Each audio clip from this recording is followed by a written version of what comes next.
In the other two cases, where we have some information as to the father, we will serve him either by publication or by a summons.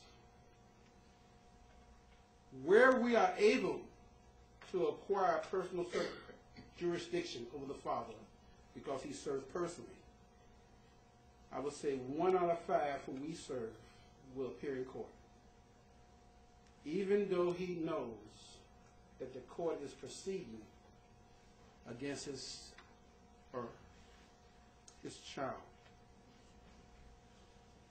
Most cases, which is very strange, where a father appears in court is normally a father, unfortunate, who's in the penitentiary. And I guess he looked at it as a way of getting out of penitentiary for at least a day. He comes to court. I had no idea the number of fathers in my cases that are in the penitentiary. But I would imagine upwards to 20% of the fathers are either incarcerated in Illinois or in some system throughout the country. And even though they are incarcerated, they still have a right to receive notification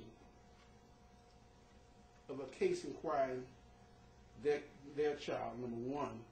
And they have a right to appear in that case if they so decide.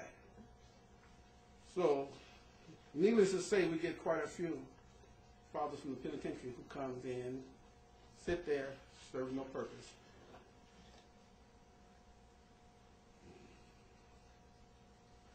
Then, it is really strange, the behavior of fathers.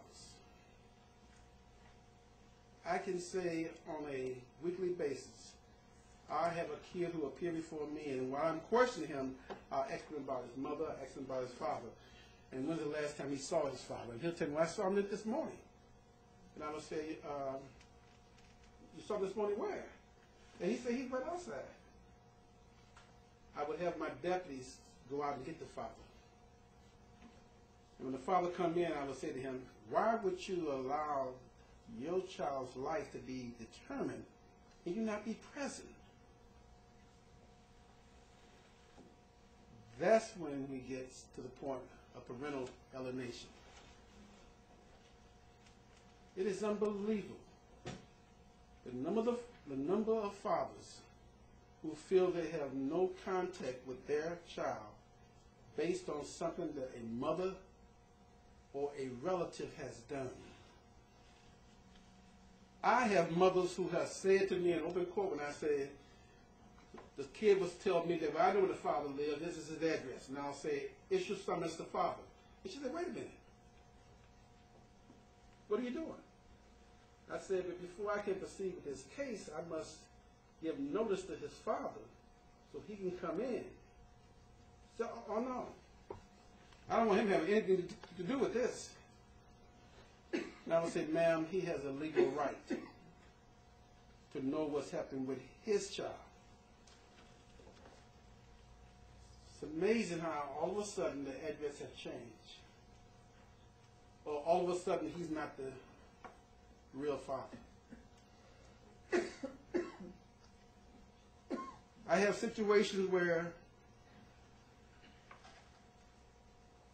we use alternative sentencing sometimes.